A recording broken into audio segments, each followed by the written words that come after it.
ले जी, आज हम अपनी डिस्कशन को आगाज़ करने जा रहे हैं। देखिए, कंट्रोल्स के बारे में हमारी अंडरस्टैंडिंग चाह रही है। कंपोनेंट ऑफ कंट्रोल्स हमने डिस्कस किया। अब बीइंग ऑडिटर, जब हम ऑडिट करते हैं तो हमारे पास क्या ऑप्शंस अवेलेबल होती हैं for obtaining understanding of the internal controls. यानी आप किसी भी क्लाइंट पे गए हैं तो आप कंट्रोल्स की अंडरस्टैंडिंग किस तरीके से लेंगे।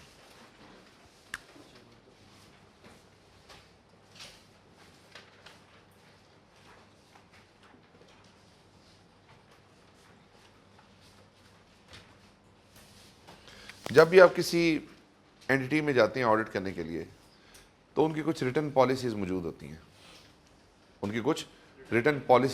होती हैं। आप उन रिटन पॉलिसीज़ को लें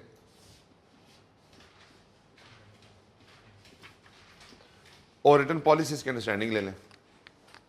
यानी रिटन पॉलिसी से मुराद क्या है? सेल का प्रोसेस, परचेज का प्रोसेस, पेरोल की प्रोसेसिंग, आपके जो बैंक पेमेंट्स, कैश पेमेंट्स। तो ये वो एरियाज हैं जिनके ऊपर कंट्रोल्स कोई ना कोई मैनेजमेंट ने लगाए होते हैं। अब फॉर एग्जांपल मैं कहता हूँ बैंक पेमेंट है,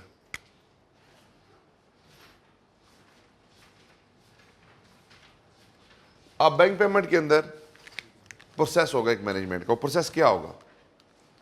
अगर बैंक पेमेंट करनी है तो क्या प्रोसेस होना चाहिए?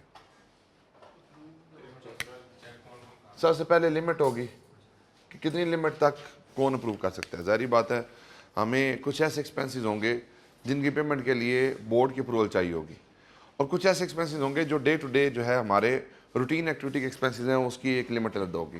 तो जो कंपनी का CFO होता है, he might be authorized to some extent for approving certain expenses. अब फॉर एग्जाम्पल मैं कहता हूँ एक 1 मिलियन का एक्सपेंस है, एक 10,000 का एक्सपेंस है। अब हो सकता है कि जो 1 मिलियन का एक्सपेंस है इसके लिए कोई स्पेशल ऑथराइजेशन चाहिए हो और इसके लिए कोई स्पेशल ऑथराइजेशन ना चाहिए हो। कोई बंदा भी मतलब यानी CFO इसकी पेमेंट कर सकता है। अब जब भी पेमेंट होती है तो पेमेंट का प्रोसेस स्टार्ट कहाँ से होता है? लेकिन अब पेमेंट करनी है, पेमेंट 2 तरीकों के थ्रू हो सकती है। या किसी को आपने एडवांस पे करना है, या किसी के पेबल को आपने सेट करना है, ऑफ सेट करना है। देखो फादर, मैंने आपसे परचेज कर ली थी, अब मैंने पेमेंट करनी है। तो परचेज कर ली थी तो पहले मैंने क्या रिकॉर्ड किया था? क्रेडिटर्स। और अगर मैंने एडवांस देना है तो भी कुछ चीज़ तो आई नहीं है, मैं आपको वैसे एडवांस दे रहा हूँ। तो सबसे पहले तो बैंक पेमेंट में हमें ये अंडरस्टैंड करने की ज़रूरत होती है कि ये कौन सी पेमेंट की बात हो रही है, कौन से पेमेंट की बात हो रही है। क्या इसमें एज एडवांस किसी को पेमेंट जा रही है? अगर एडवांस जा रही है तो उसके हो सकता है बैकेंड पे कोई ज़्यादा सपोर्टिंग एविडेंसेस ना लगे हों। फॉर एग्जांपल अब्दुल्ला जो है वो परचेज मैनेजर हैं कंपनी के। अब्दुल्ला को जो है कंपनी ने 10 लाख रुपए देना है for purpose of purchasing certain items. अब जाहिर बात है वो क्या होगा? एडवांस के तौर पर इशू होगा। किसके तौर पर इशू होगा? एडवांस के तौर पर इशू होगा। उसके लिए क्या होगा? मतलब ये नहीं कि स्पेसिफिक लेवल के ऊपर इसकी जो है वो अप्रूवल हुई होगी, उस अप्रूवल के बाद इसको पैसे डिस्पर्स हो गए होंगे। अगर किसी क्रेडिटर को पेमेंट करनी है तो फिर आपके दिन में क्या सवाल आएगा? सबसे पहले देखेंगे क्या बुक्स में उसका पेबल रिकॉर्डेड है। जो पेबल रिकॉर्डेड है उसके बैकएंड पे इनवाइसेस हैं।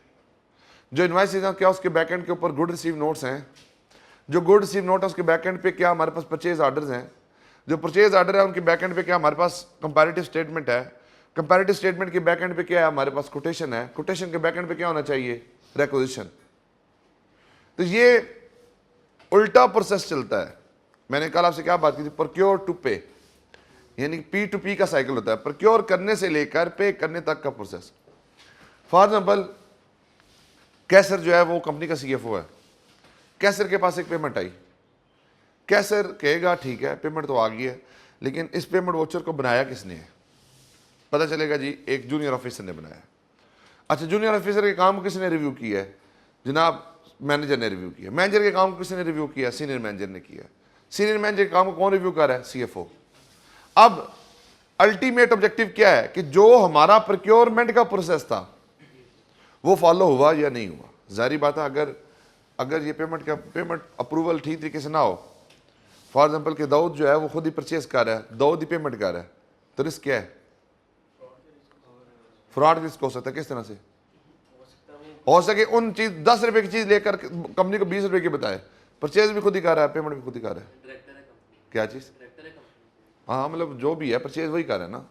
अब मैं खुद ही परचेज कर रहा हूँ, मैं आया हूँ, मैंने कहा जी 50 रुपये की चीज़ है, होगी 10 रुपये की, पेमेंट भी मैंने खुद ही करनी है, खुद ही मैंने 50 की चीज़ को 100 बना के बुक में प्रेजेंट किया, 100 रुपये बुक्स में से निकलवा लिया। तो क्या हुआ? सेग्रीगेशन ऑफ ड्यूटीज भी नहीं थी। अब जब हम किसी क्लाइंट पे जाते हैं तो हमने कंट्रोल्स की अंडरस्टैंडिंग लेनी है। कंट्रोल की अंडरस्टैंडिंग लेने के लिए हम क्या करते हैं, रिटर्न पॉलिसीज जो मैनेजमेंट की होती हैं वो ले लेते हैं। ये पॉलिसीज क्या है? प्रोसीजर्स हैं जो मैनेजमेंट अपने किसी भी प्रोसेस को चलाने के लिए इस्तेमाल करती है। इस प्रोसेस के अंदर, इस रिटर्न पॉलिसी में हमें कुछ चीज़ देखनी होती है। डिटेक्टिव कंट्रोल होने चाहिए, प्रिवेंटिव होने चाहिए और करेक्टिव कंट्रोल होने चाहिए। This called the design of the process, this called the design of the process. तो हम डिज़ाइन की अंडरस्टैंडिंग लेते हैं। डिज़ाइन क्या होना चाहिए? इफेक्टिव। और डिज़ाइन इफेक्टिव कब होता है? जब उसके अंदर पावर हो to prevent the misstatements, to detect the misstatements and to correct the misstatements. ये बात समझाइए आपको? तो आप रिटर्न पॉलिसीज लेते हैं, उससे भी आप अपनी अंडरस्टैंडिंग को गेज कर सकते हैं। दूसरे नंबर पे है ICQs, इंटरनल कंट्रोल क्वेश्चनियर।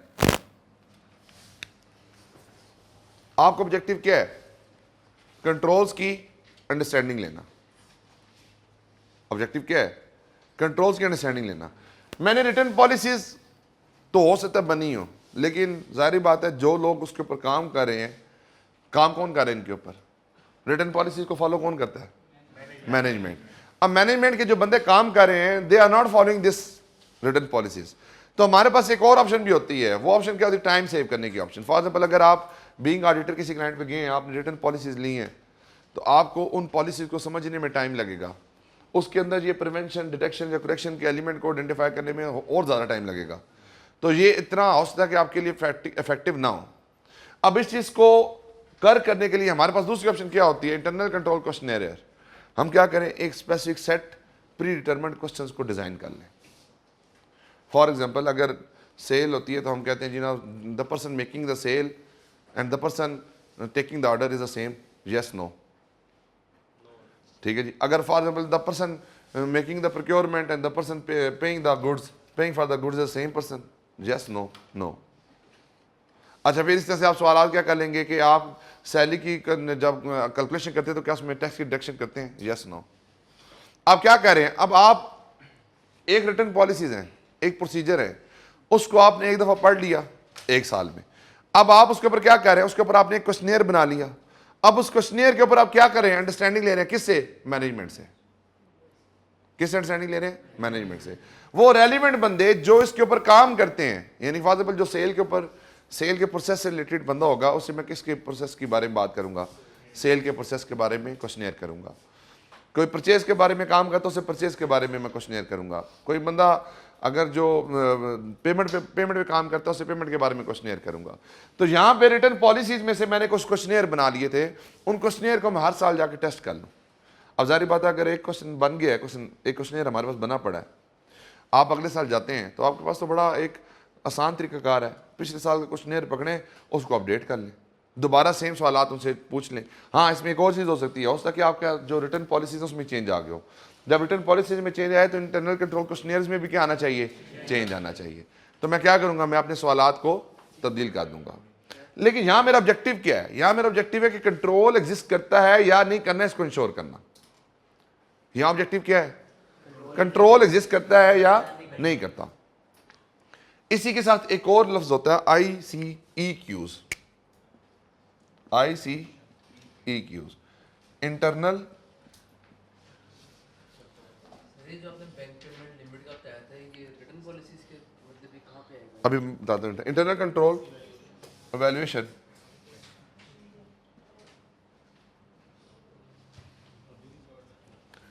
अब ये आपकी स्क्रीन के ऊपर 2 चीजें आ रही हैं जी। एक इंटरनल कंट्रोल क्वेश्चनियर है, दूसरा इंटरनल कंट्रोल इवैल्यूएशन क्वेश्चनियर है। अब आपके जिन में सवाल आना चाहिए, व्हाट इज डिफरेंस है? तो दोनों क्वेश्चनियर्स ये डिटेल्ड होते हैं, यानी कि इसके अंदर आप बहुत ज्यादा इंफॉर्मेशन पूछ रहे होते हैं। ऑब्जेक्टिव क्या होता है? टू इंश्योर कि क्या कंट्रोल एग्जिस्ट करता है या नहीं करता। यानी to gain understanding of the process, हमारा ऑब्जेक्टिव क्या है? To gain understanding of the process. Evaluation के केस के अंदर जो है ना लिमिटेड क्वेश्चंस होते हैं, यानी कि यहाँ पे जो इंफॉर्मेशन है क्वेश्चनियर की वो बहुत ज़्यादा होती है, यहाँ पे क्वेश्चनियर बहुत लिमिटेड होते हैं। अब जो आपका इवैल्यूएशन वाला एरिया है, इसमें आपकी जो इंफॉर्मेशन होती है बैड न्यूज़ की होनी चाहिए। यानी ऑब्जेक्टिव क्या है?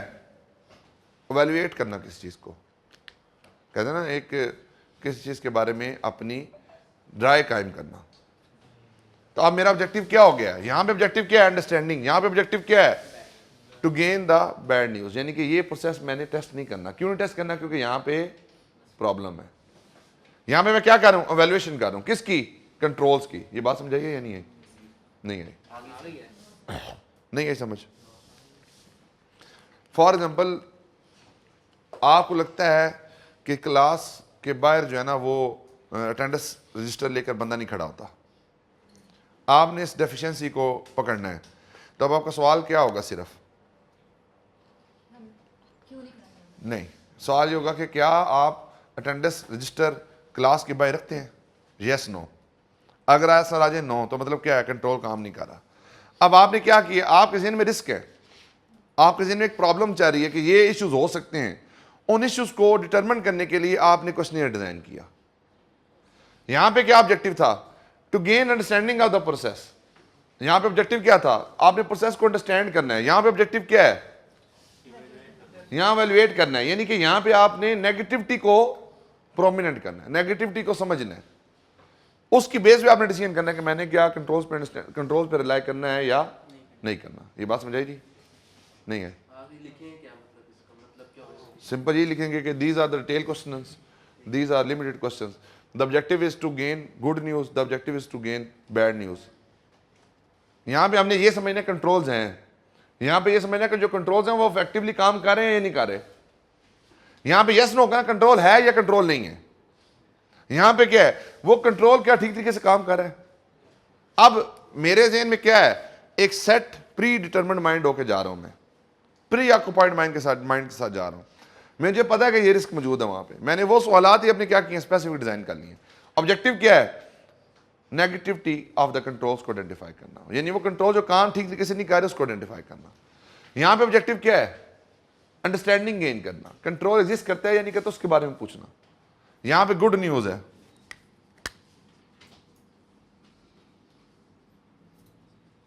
नहीं समझे? यहां इनफेक्टिवनेस के बारे में। यहां ये लिमिटेड सवाल होते हैं, ये बहुत डिटेल क्वेश्चंस होते हैं। आपके वो पेपर में पॉइंट ऑफ व्यू से सिर्फ एक डेफिनेशन के पॉइंट ऑफ व्यू से सवाल आ सकता है कि what is difference between the ICQs and ICEQs। ठीक है, क्योंकि जो पहले आपकी थोड़ी अंडरस्टैंडिंग थी वहां पे इसको बिल्डअप करने के भी प्रोसीजर्स थे। अब उसने एक पेज के ऊपर सारा कुछ कर दिया। पहले फ्लो चार्ट भी बनवाता था, अब उसे फ्लो चार्ट निकाल दिए। अब उसकी सिर्फ डेफिनेशन के पॉइंट ऑफ व्यू से उसने ऐड किया हुआ। हाँ, कोई पता नहीं है कि फ्लो चार्ट ऐड कर ले। फ्लो चार्ट के बारे में ब्रीफ अंडरस्टैंडिंग मैं आपको दे दूंगा, आपने उसको एक दफ़ा कर लेना है। क्योंकि जब मैं बैक इन 2013 बात करूं तो उस वक्त फ्लो चार्ट का 10 नंबर का एक सवाल आता था IT के अंदर। उस IT के सब्जेक्ट अलग होता था। फिर इवन ऑडिट में भी हो सकता है कि वो किसी एक एरिया के ऊपर आपको फ्लो चार्ट पूछ ले, फ्लो चार्ट क्या होते हैं। तो ये समझ आ गई, रिटर्न पॉलिसीज होती हैं, ICQs होते हैं और ICEQs होते हैं, and then the last is flow charts.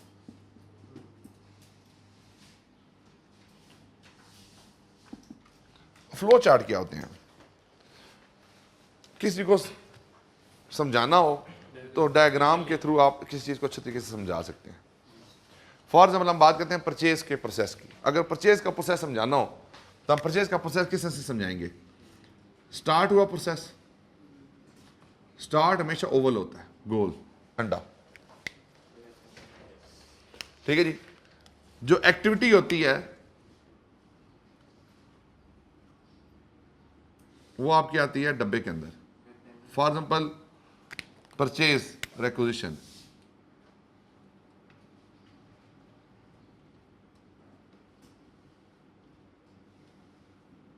सबसे पहले क्या है जी? Purchase requisition. For example purchase requisition बनने के बाद किसके पास गई?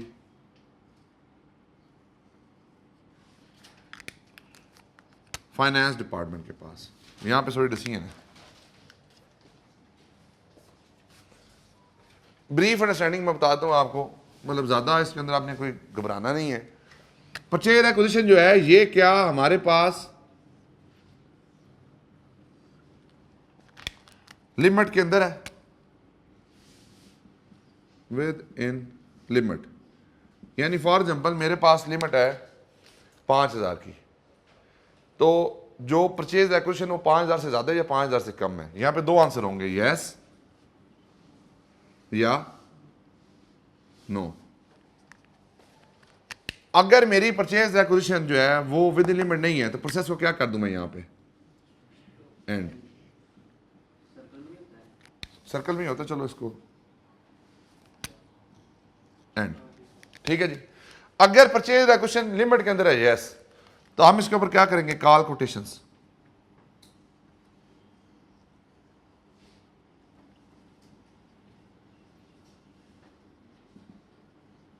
कोटेशन के बाद क्या बनता है जी आपका, कंपैरेटिव स्टेटमेंट।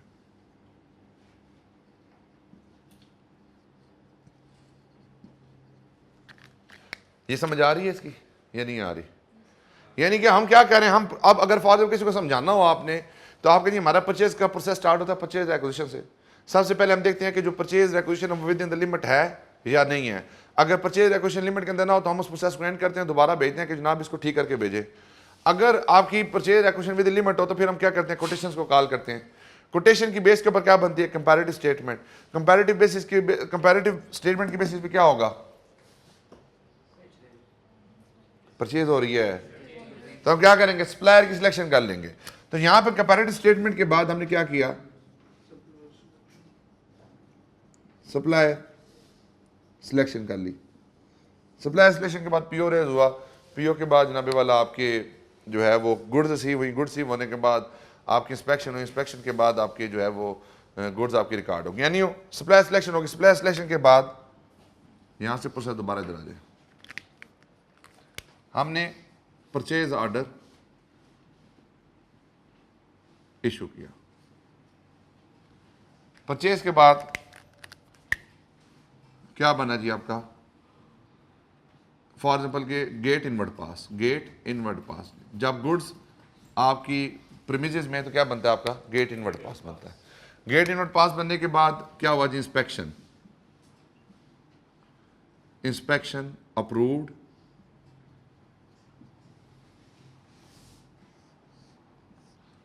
इंस्पेक्शन जो है अप्रूव हुई है, यस नो। अगर इंस्पेक्शन अप्रूव नहीं हुई तो मतलब क्या है, रिटर्न कर दें और प्रोसेस को क्या कर दें, क्लोज। अगर इंस्पेक्शन अप्रूव हो गया तो क्या बनाएं,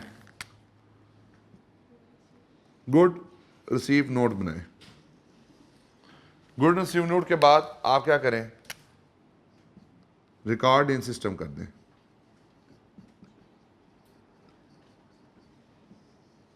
और प्रोसेस को क्या कर दें, एंड कर दें।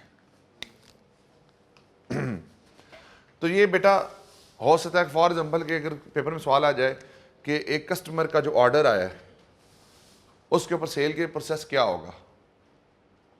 आप सारे कस्टमर्स हैं, आपने कंपनी को सेल ऑर्डर दिया है, उसके प्रोसेस क्या होगा उसको फ्लो चार्ट में डिपिक्ट करें। अब उसके बारे में प्रोसेस का पता होना बड़ा ज़रूरी है। अगर आपको प्रोसेस पता होगा ना, फॉर एग्जांपल परचेज एक्विजिशन के ऊपर विद इन लिमिट होना चाहिए, इंस्पेक्शन नोट हमारा बनना चाहिए। अब हो सकता है कंपैरेटिव स्टेटमेंट पे भी हम कुछ क्वेश्चन बना लें, ठीक है जी। 3 कोटेशन रिसीव हुई या नहीं हुई, यहाँ फॉर एग्जांपल के कॉल कोटेशंस, फिर उसके बाद डिसीजन हो कि 3 कोटेशन रिसीव्ड, यस नो। अगर नहीं रिसीव हुए तो दोबारा मंगवाएं, अगर रिसीव हो गए तो फिर अगला प्रोसेस चलाएं। तो आप कहीं भी डिसीजन ट्री लेके आ सकते हैं। तो अल्टीमेटली स्टार्ट से लेकर एंड तक एक फ्लो के अंदर चीज को दिखाना क्या कहलाता है, आपका फ्लो चार्ट कहलाता है। हम फ्लो चार्ट के थ्रू भी क्वेश्चन अपने जो कंट्रोल होते हैं उसकी अंडरस्टैंडिंग लेते हैं। सम टाइम एंटिटीज ने किया क्या होता है, अपने फ्लो चार्ट्स को भी डॉक्यूमेंट किया होता है। हर रिटर्न पॉलिसीज के साथ साथ पैरेलल क्या आ रही होती हैं, आपकी फ्लो चार्ट्स भी नजर आ रहे होते हैं। कंपैरेटिव स्टेटमेंट होती है, फॉर एग्जांपल आपने कोटेशन दी है 10 रुपए की, उन्होंने दी है 11 रुपए की, इन्होंने दी है 9 रुपए की। अब आपने कहा कि मैं विद इन 2 आवर्स डिलीवर कर दूंगा। उन्होंने कहा मैंने विद इन 2 डेज डिलीवर करूंगा। इन्होंने कहा मैं विद इन 10 डेज डिलीवर करूंगा। अब कंपनी ने तीनों सप्लायर्स को क्या करना है, कंपेयर करना है। कंपेयर करके जो सूटेबल सप्लायर है उसको क्या करना है, सेलेक्ट करना है। अब फॉर एग्जाम्पल मुझे अर्जेंसी है, मुझे फ़ौरन चाहिए माल, तो मैं फिर किससे लूँगा, आपसे। लेकिन बात क्या, आपका रेट बेशक दौर पे ज़्यादा है, लेकिन आप मुझे दे तो गुड्स आज के दिन पे रहे हैं, तो मैं आज ही आपको सेलेक्ट कर लूँगा। This is called the comparative statement. समझिए बात को, यानी कोटेशंस की इंफॉर्मेशन को जब स्क्रूटनाइज किया जाता है और उसको जब फाइनलाइज किया जाता है तो एक स्टेटमेंट बनती है which is called the comparative statement. Compare करके एक स्टेटमेंट बनाना। जी, यहाँ तक किसी को कोई सवाल? जो क्वेश्चनेयर से रिस्पॉन्स आता है वो अल्टीमेटली या बताता है कि कंट्रोल्स को आपने टेस्ट करना है या नहीं करना। अगर वो क्या दिन मतलब वैल्यूएट किया आपने, उसमें बैड न्यूज़ निकल आई है कि जनाब कंट्रोल ठीक काम नहीं करते, फिर क्या करेंगे आप, उसको टेस्ट नहीं करेंगे।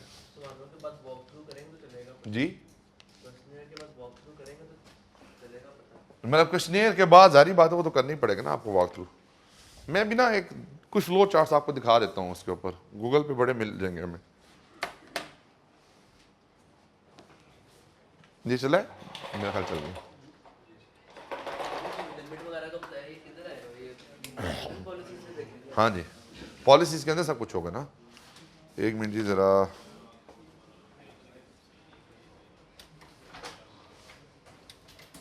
ये लगा हुआ नहीं है, चल नहीं रहा।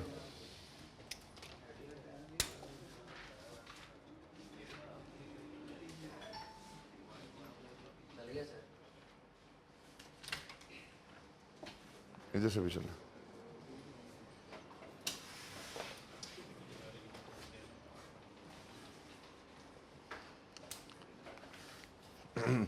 गूगल कीजिएगा, बेताशी इंफॉर्मेशन आपको मिलेगी इन चीज़ों के बारे में।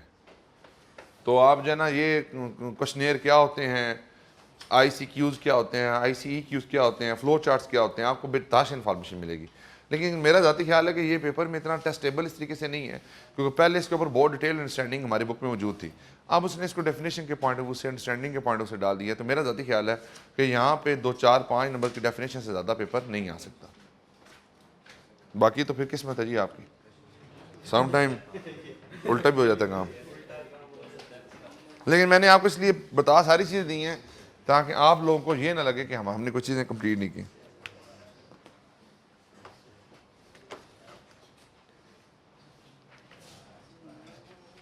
हाँ भाई, हैं इस बुक के अंदर क्वेश्चनियर, ICQs।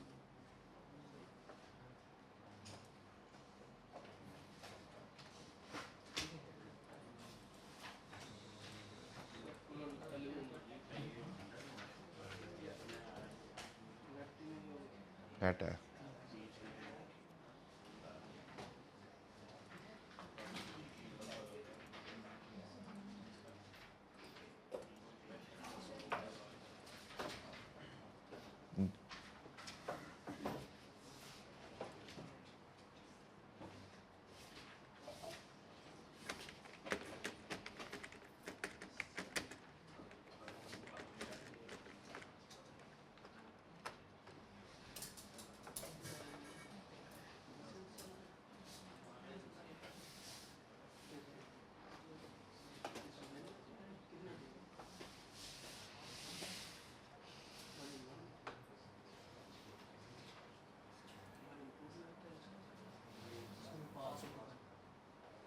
ये देखिए जी, ये परचेज ऑर्डर को रेज करने का एक प्रोसेस यहाँ पे आपकी स्क्रीन में नजर आ रहा है जी। सबसे पहले डिपार्टमेंट जो होता है वो परचेज एक्वेशन तैयार करता है, APO और कस्ट फॉर्म कैन बी यूज्ड। उसके बाद डिपार्टमेंट का बजट एडमिनिस्ट्रेटर अप्रूव करता है ऑर्डर को, येस या नो। नो होगा तो दोबारा वापस भेज देगा, येस होगा तो डिपार्टमेंट क्या होगा, चेक करेगा appropriate approval, enter requisition the system, send any attachment to the purchase order service.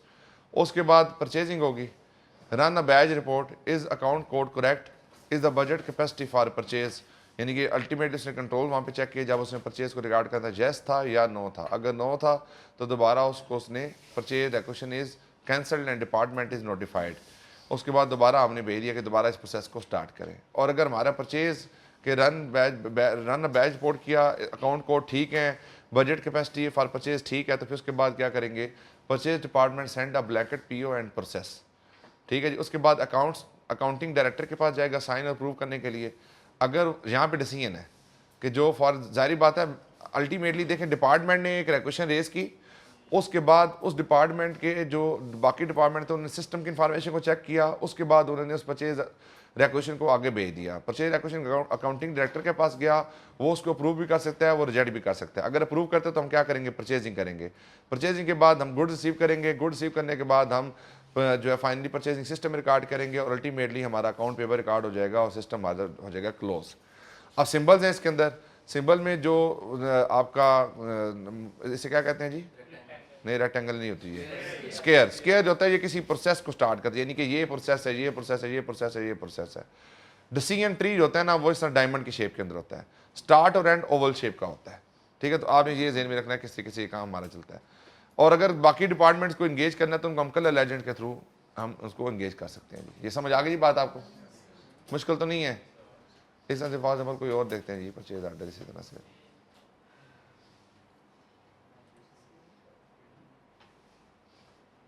ये परचेज क्या है, ये कौन सा जी, सेल का देखते हैं जरा।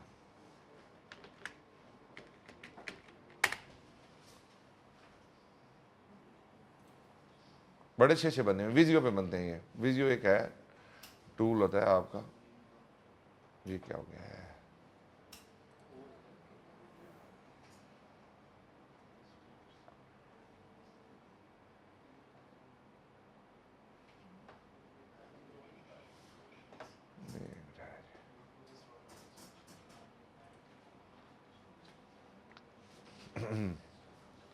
देखिए स्टार्ट हुआ, ऑर्डर वाया ईमेल रिसीव हुआ, copy email data into database, shipping involve, shipping yes no.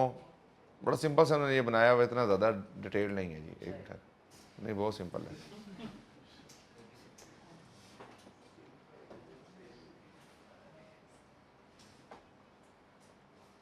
ये जूम इन कहाँ से होगा, कंट्रोल प्लस पे।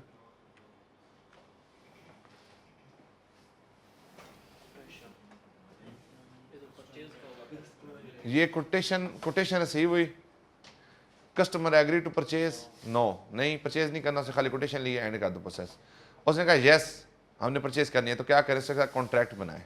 कॉन्ट्रैक्ट बनाने के बाद देखिए हमारे पास इन्वेंट्री पड़ी है, नो या यस। अगर इन्वेंट्री नहीं पड़ी तो हम क्या कहेंगे, फौरी तौर पे जनाब प्रोडक्शन डिपार्टमेंट को इंटीमेट करेंगे, जनाब ये हमने ऑर्डर डिलीवर करना है तो इसकी प्रोडक्शन को स्टार्ट करें।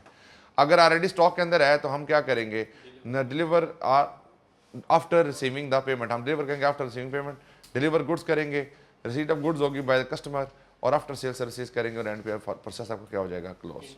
यानी कि अल्टीमेट। अब इसमें सिंपल एक और चीज़ मैं आपको दिखाऊँ कि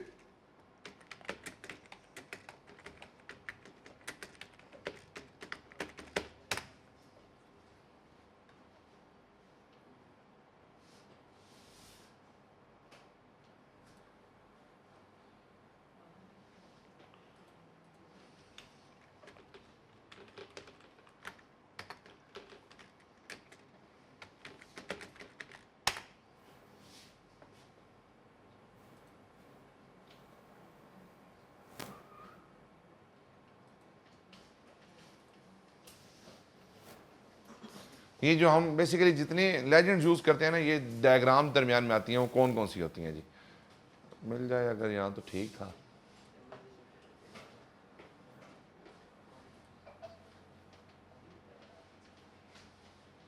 ये आ गई।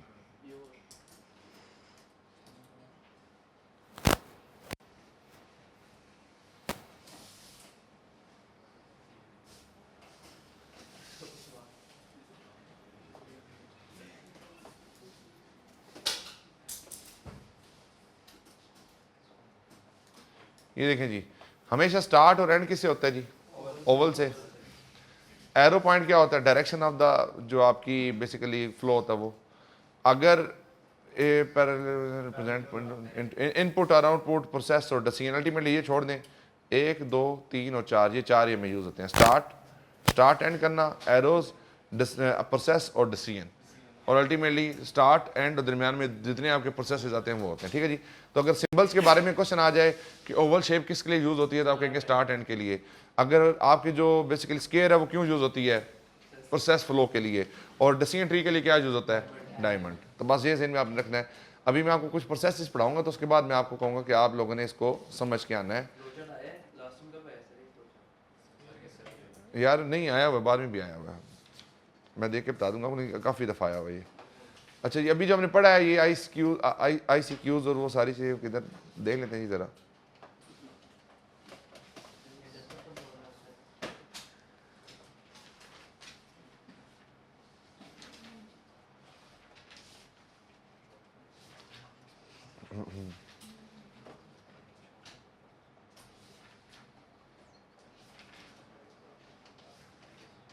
ये आगे जी ज़रा आपकी जो इंफॉर्मेशन है, तो जो आपके मेथड होते हैं वो नैरेटिव नोट्स होते हैं, जिनको हमने कहा था रिटन पॉलिसीज़, क्वेश्चनियर्स होते हैं और सिस्टम फ्लो चार्ट्स होते हैं।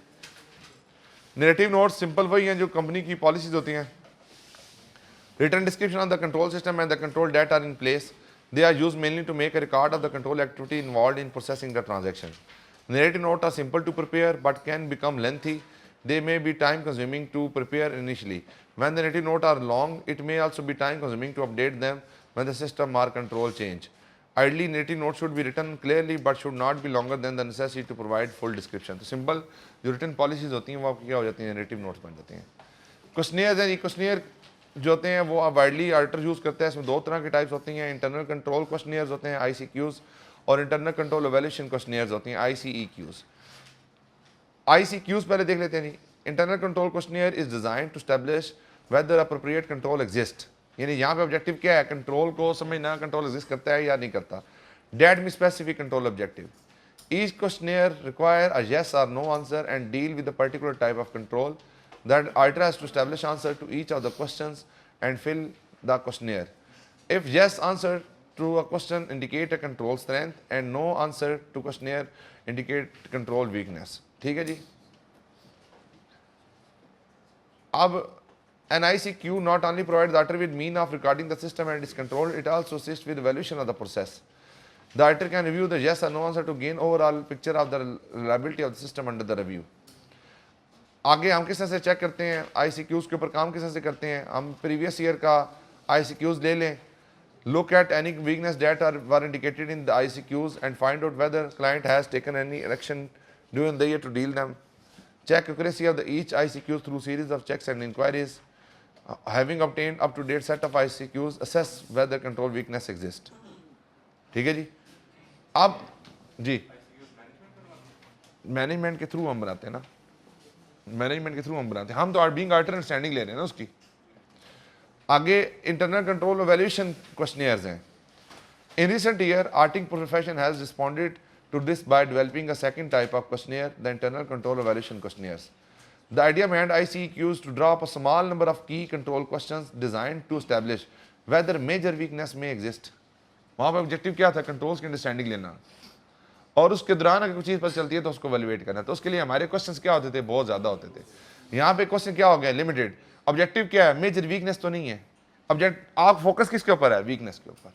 वहाँ पे ऑब्जेक्टिव किसके ऊपर था, अंडरस्टैंडिंग के ऊपर। ये बात समझ आई आपको जी। इम्प्लीमेंटेशन से मुराद वीकनेस देखें, प्रोसेस तो इम्प्लीमेंटेड है दोनों केसेस के अंदर। वहां पे एक प्रोसेस लगा, मैंने उसकी अंडरस्टैंडिंग लेनी है, तो मैं क्या किया, क्वेश्चन को डिजाइन कर लिया। अब मुझे पता है प्रोसेस के बारे में, मैंने सिर्फ वीकनेसेस को आइडेंटिफाई करना है कि कंट्रोल में कोई फ्लॉ तो नहीं है, कंट्रोल में कोई ऐसी इशू तो नहीं है, कंट्रोल पर रिलाई ना किया जाए। उसके लिए मैं क्या करूंगा, सर्टेन स्पेसिफिक क्वेश्चन बनाऊंगा। यानी मुझे लगता है कि फॉर एग्जाम्पल बजट इनके अप्रूव नहीं होते फॉर द पर्पज ऑफ जो परचेजिंग, तो अब मेरे जहन में ये एक रिस्क है, तो मैं कहूँगा कि आप बजट बनाते हैं या नहीं बनाते। मैनेजमेंट कहती है जी नहीं बनाते, आपने फ्लॉ आइडेंटिफाई कर लिया। फॉर मैनेजमेंट कहती है यस बनाते हैं। मुझे लगता है ये इतना की कंट्रोल है, इसको फौरी तौर पर असेस करना चाहिए। साथ ही क्या करूँगा, ठीक है बजट ले आए, दिखाएं किधर है। अच्छा इस तरह से आपको लगता है कि क्रेडिट लिमिट से ज़्यादा सेल होती है, अब ये की कंट्रोल है। आपको पता है क्रेडिट लिमिट 100 रुपये की है, कस्टमर को सेल 200 की हो रही होती है, ये आपको लगता है ये रिस्क मौजूद है, तो आप फौरी तौर पे सवाल करेंगे। लेकिन ये इस सवाल का ऑब्जेक्टिव क्या है, बैड न्यूज़ को गेन करना। कहते जी the idea behind ICQ is to draw the small number of key control questions designed to establish whether major weakness exist in the control system. Using an ICQ the auditor is looking for good news and expect to find particular control in place. यानी कि हम understanding लेते हैं controls हैं या नहीं है। Using ICEQs, auditors is on the lookout for the bad news and the possibility that the control may be weak. यहाँ पे हमारी परसेप्शन क्या है? पॉजिटिव. यहाँ पे हमारी परसेप्शन क्या है? नेगेटिव. हम नेगेटिवली परसीव करके जा रहे हैं ICEQs के अंदर. Like an ICQ, an ICEQ contain a short list of questions. उसमें क्या क्वेश्चन थे? ज़्यादा क्वेश्चन. इसमें क्वेश्चन कितने हैं? कम. For which answer is yes or no? A questionnaire is normally designed so that a yes answer indicate good control and no answer indicate weak control. Ultimate है दोनों ICQs ही. एक में valuation हो रही है नेगेटिव पॉइंट ऑफ व्यू से, एक में अंडरस्टैंडिंग के पॉइंट ऑफ व्यू से बात हो रही है. एक में पॉजिटिव पर्सपेक्टिव है, एक में नेगेटिव पर्सपेक्टिव है. एक में लेंथ ज्यादा क्वेश्चन है, एक में कम क्वेश्चन है. पेपर में अगर सवाल आ जाए, उस्मान सो जाएगा क्लास पेपर के अंदर. उस्मान लिटरली क्या कर रहा है? इसको आगे बुलाएंगे। उस्मान ऐसे तो ना करो यार. चलो बताओ क्या दोनों में डिफरेंस क्या है? ICQs में और ICEQs में डिफरेंस क्या है? किस चीज का? वो दोनों में पूछते हैं. जो कंट्रोल है वो स्ट्रॉन्ग है या वीक है, और ICQ में बताते हैं कि ये काम करता है या नहीं. उल्टा देखिए ये कोई नहीं समझा. ये सोया हुआ था, लिटरली सोया हुआ था. इसकी आंखें बिल्कुल बंद थी.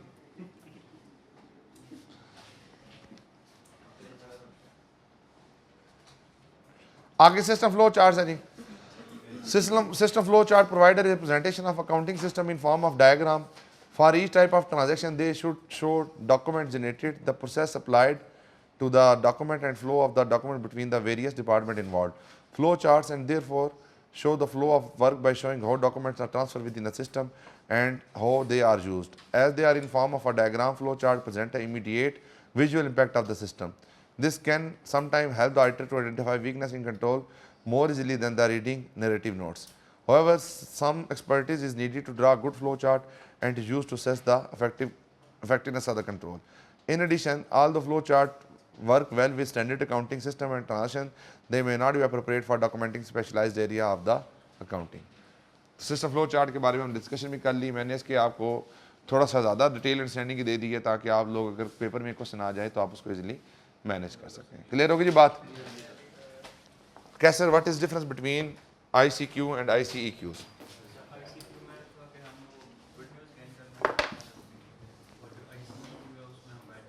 गुड न्यूज़ और बैड न्यूज़. और हाँ जी अगले हमेश तुम. ICQ के अंदर जनरल परसेप्शन वाली अंडरस्टैंडिंग की होती है, ICQ के अंदर मेजर वीकनेसेस मेजर वीकनेस को आइडेंटिफाई करने की जरूरत होती है. नुमान ICQs में हम डिटेल्ड एनालिसिस करते हैं, ज़्यादा क्वेश्चन होते हैं, लिमिटेड क्वेश्चन होते हैं. वेरी गुड जी. आप फर्दर बताएं.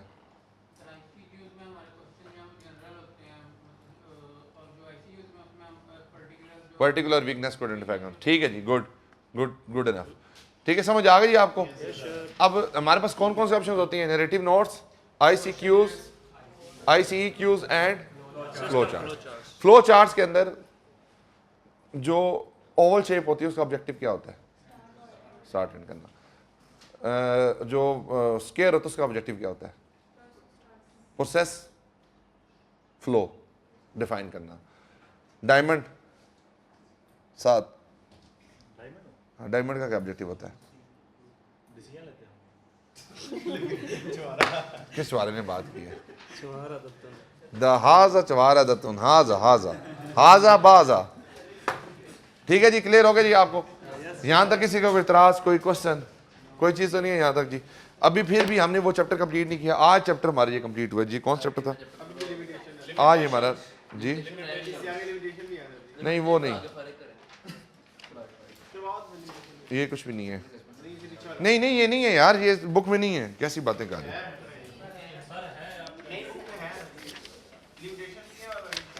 नहीं ये ऑलरेडी हमने किया. उसमें एक चीज़ है मैनेजमेंट लेटर वाली हम बाद में करेंगे. जब कम्युनिकेशन डिस्कस करेंगे ना, मैं आपको एक ओवरऑल होलिस्टिक व्यू दूंगा, फिर हर चैप्टर के साथ उसको लिंक करेंगे. वो उसमें 1-2 चीज़ें हैं. बाकी पेपर पॉइंट ऑफ चीज़ें हैं, वो ऐसी कोई चीज़ नहीं है जो मुश्किल हो जी. ये लिमिटेशन फॉर इंटरनल. ये देखें जी अगला जो पेज पे है ना, लिमिटेशंस. ये आपका जो ये वाला एरिया है ये आपने खुद रीड आउट करना है जी. Evaluation of the control and audit risk assessment मैं आपको करवा दूंगा, ये आपने खुद करना है. ये तो आपने कर लिया ऑलरेडी. ये जो लिमिटेशन है 3 नंबर आउट लर्निंग आउटकम और 4 नंबर, ये 2 चीज़ें आपने खुद करनी है. मैं इसको नहीं कराऊंगा.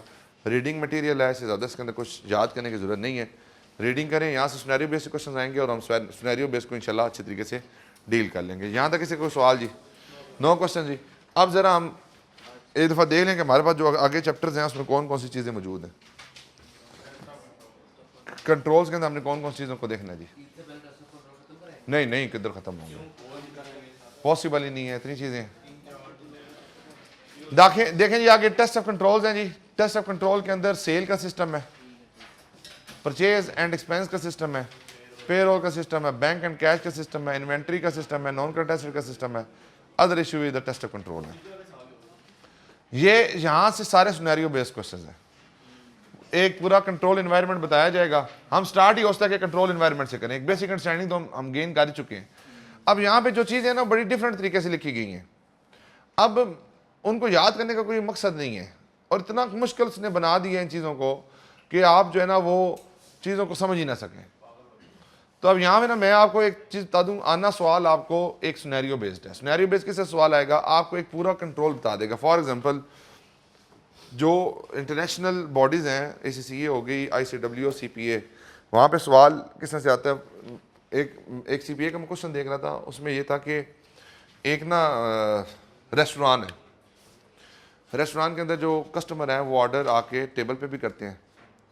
अब ऑर्डर की रिकॉर्डिंग मैनुअल होती है, उसके बाद ऑर्डर जो चला जाता है आपके शेफ़ के पास, शेफ़ बनाता है, उसके बाद ऑर्डर डिलीवर हो जाता है कस्टमर को। कैश कस्टमर से जो है वो कैश कलेक्ट की जाती है, कैश को टिल में रख दिया जाता है। डे एंड के ऊपर जो कैश होती है सारी उठाई जाती है, उठा के वो कैरियर मंगाया जाता है, उसको दी जाती है, कैरियर लेके चला जाता है, अगले दिन जाके वो बैंक में डिपॉजिट हो जाती है। अब इस तरह से सवालात आएंगे, आपसे कहेगा जी आप बताएं इसमें कंट्रोल डेफिशिएंसीज क्या हैं, इश्यूज़ क्या हैं, कंट्रोल के प्रॉब्लम्स क्या हैं। तो सबसे पहले अगर हमें प्रोसेस अच्छा समझ आता होगा कि प्रोसेस का, देखें कोई भी प्रोसेस डेवलप होता है तो सबसे पहले उसके बैक एंड पे क्या होते हैं? रिस्क होते हैं, और इसको क्या कहा जाता है? What could go wrong. यानी अगर कंट्रोल नहीं होगा तो क्या मसला हो सकता है। फॉर एग्जांपल मैं जो कैश है वो 2 दिन के बाद बैंक में जमा करवा रहा हूँ, तो क्या प्रॉब्लम है? दरमियान में कैश एम्बेजल हो सकती है। अगर फॉर एग्जांपल जहाँ पे कैश का काउंटर है उसके ऊपर CCTV कैमरा नहीं लगा हुआ, तो क्या प्रॉब्लम हो सकती है कि कोई कैश उठाएगा जेब में डालेगा। अगर फॉर एग्जांपल क्वेश्चन में कहता है कि रिकंसिलेशन नहीं बनती कि कितने हमने ऑर्डर लिए, ऑर्डर टू कैश की रिकंसिलेशन नहीं बनती, तो क्या प्रॉब्लम है? ऑर्डर 10 आए होंगे, रिकॉर्ड कितने हुए होंगे? 4, 6 ऑर्डर किधर गए होंगे? जेबों के अंदर। तो ये इस तरह से आपने खुद आइडेंटिफिकेशन करनी होगी चीज़ों के अंदर। इस तरह से फॉर एग्जाम्पल कोटेशन अगर नहीं कॉल की जाती परचेज के लिए, तो क्या प्रॉब्लम आ सकती है? कोई गलत ज़्यादा वैल्यू के ऊपर हम चीज़ परचेज कर लेंगे। अगर परचेज एक्विजिशन नहीं बनती तो क्या प्रॉब्लम हो सकती है? अनऑथराइज्ड परचेज हो सकती हैं। उसके बाद अगर आपके परचेज ऑर्डर नहीं बनता तो फिर क्या प्रॉब्लम हो सकती है? सही डिस्क्रिप्शन ऑफ क्वांटिटी, क्वालिटी और रेट, अगेन हमारा फिर वो प्रॉब्लम होगा, ना हमें क्वांटिटी सही मिलेगी, ना हमारी क्वालिटी ठीक होगी चीज़ों की, ना हमारा जो है वो रेट ठीक होगा। अगर आपका परचेज वोचर नहीं बनता, डेट पेमेंट हो जाती है, फिर क्या प्रॉब्लम हो सकती है? ज़्यादा पेमेंट कर सकते हैं आप कि अच्छा फॉर अगर हम कस्टमर सप्लायर कोड नहीं ओपन करते, क्या प्रॉब्लम हो सकती है? कस्टमर सप्लायर ए का पेबल हो सप्लायर बी के नाम से बुक हो जाए, पेमेंट सप्लायर ए को होनी चाहिए, पेमेंट सप्लायर बी को हो जाए, क्योंकि दोनों के नाम सेम थे लेकिन कस्टमर कोड नहीं थे। अब ज़ाहिर पता हमेश ए हमेश बी, 2 हमेश हमारे पास जो है वो क्लास में एग्जांपल के तौर पर।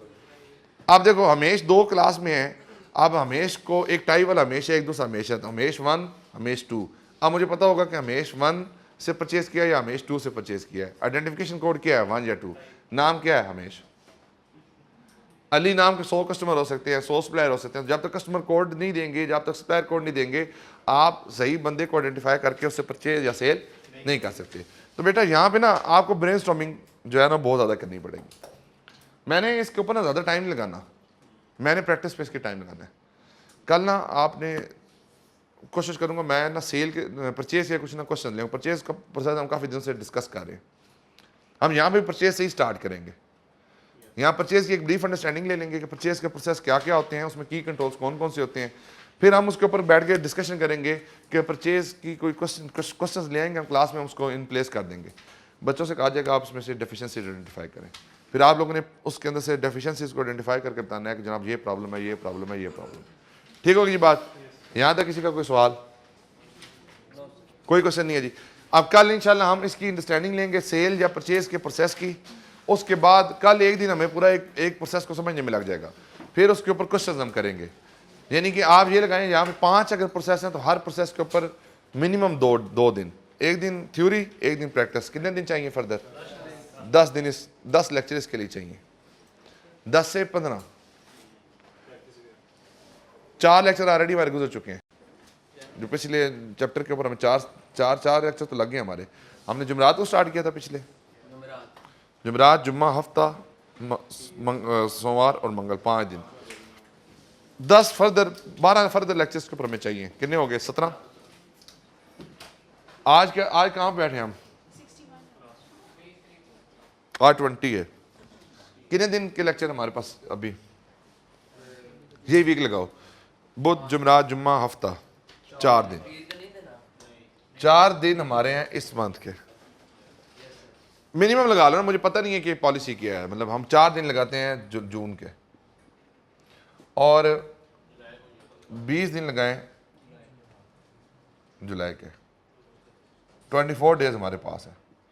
24 में से आप 10 डेज कर दें कंट्रोल्स के लिए और 14 डेज कर दें बाकी एरिया के लिए, हो जाएगा कंप्लीट इंशाल्लाह, इजीली हो जाएगा इंशाल्लाह। तो हम जो है ना वो डायरेक्शन के ऊपर हैं, सिलेबस हमारा ठीक है, प्रैक्टिस भी हमारे साथ साथ जारी है। तो अब जो है बाकी आप लोगों को खुद भी तैयारी करनी है, साढ़े तो नहीं रहना। हाँ, मतलब यह नहीं रहना कि क्लास 5 सवाल कर लेने तो बड़े ने, अपना फुल चीज़ तैयारी करके चलना है। ठीक है जी, बात समझ आ गई जी? छोटे डान क्लियर है? ओके जी, किसी को प्रॉब्लम, कोई इशू? ले जी, आज की डिस्कशन को यहीं पे करते हैं कंक्लूड। मिलते हैं इंशाल्लाह कल की क्लास में, तब तक के लिए अल्लाह हाफिज़।